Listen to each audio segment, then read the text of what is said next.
गांव में आज भी लेडीज की लाइफ नेटवर्क मार्केटिंग की तरह शो होती है। कैसे बताती हूँ। जरा आप गांव में चार बूढ़ों के साथ बैठो। सिर्फ बैठिए, कुछ बोलना मत, सुनना। 2026 में इतनी डेवलप दुनिया होने के बाद भी इस टाइप की बातें होती है।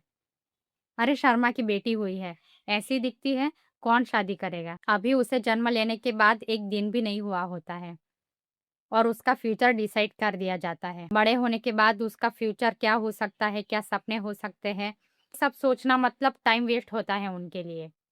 बस उनके अराउंड एक ही सवाल घूमता रहता है। अगर इस लड़की का रंग सांवला है तो शादी कैसे होगी? अगर एक्सीडेंट हो गया, एक पैर चला गया तो शादी कैसे होगी? काम करते हुए एक उंगली कट गई तो शादी कैसे होगी? एक चीज के लिए तो बच्चे को बहुत रिक्वेस्ट करनी पड़ती है, पढ़ाई। और वहां पे मोस्ट ऑफ यही आंसर मिलेगा, बेटा आप शादी के बाद पढ़ लेना। मेरा एक सवाल है, शादी से पहले अगर पेरेंट्स उस बच्ची को नहीं पढ़ा पा रहे हैं तो सोचिए, क्या ससुराल में ज्योतिबा फूले बैठे होंगे, सावित्री बाई बैठी होंगी कि आपकी बच्ची की हेल्प करने वाले हैं। It's not funny, I know, लेकिन आपकी बेटी का फ्यूचर आपके ही हाथ में है।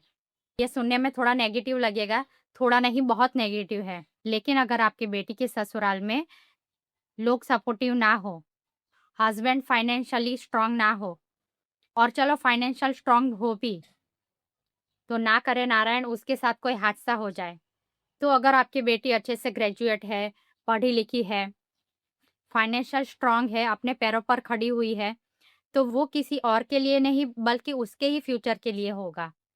और बाय चांस अगर पेरेंट्स हिम्मत करके बच्ची को पढ़ा भी देते हैं तो चारों तरफ जैसे कोई न्यूज़ मीडिया फेमस कर देती है, वैसे ही होता है कि शर्मा जी की बेटी तो वर्मा जी की बेटी तो बहुत पढ़ी है, लॉ पढ़ा है, आईएएस हो चुकी है, उससे शादी कौन करेगा।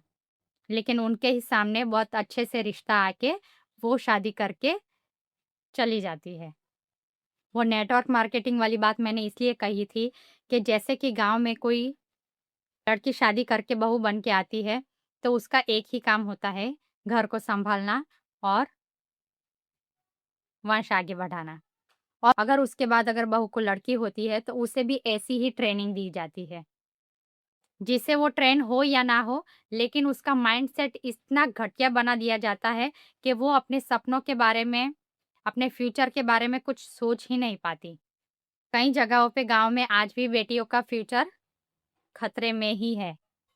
वो पहले के टाइम पे था सिर्फ सोसाइटी की बात, चार लोगों की बात हमारे आसपास घूमती रहती थी।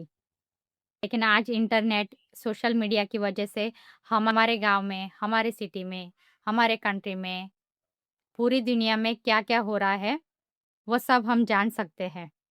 सबसे पहले प्लीज़ अपनी बेटी को सेल्फ डिपेंडेंट बनाइए। एक बार उसे रोटी गोल कैसे बनाते हैं वो अगर वो ना सीख पाए तो चलेगा, लेकिन अपने पैरों पर कैसे खड़ा रहना है, अपने ड्रीम कैसे अचीव कर सकती है, अपने आप को काबिल कैसे बना सकती है, उसमें तो आप उसकी ज़रूर हेल्प करिएगा प्लीज़।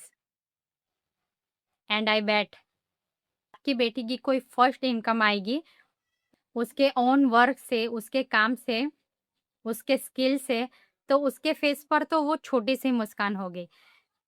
आपके दिल में जो खुशी होगी, वो दुनिया के कोई भी वर्ड में डिस्क्राइब नहीं की जाएगी। किसी को बुरा लगा होगा, तो सॉरी क्यों बोलूँ मैं? क्योंकि मैंने तो कुछ गलत ही नहीं बोला। ऑल द बेस्ट आपके लिए और आपकी बेटी के लिए भी।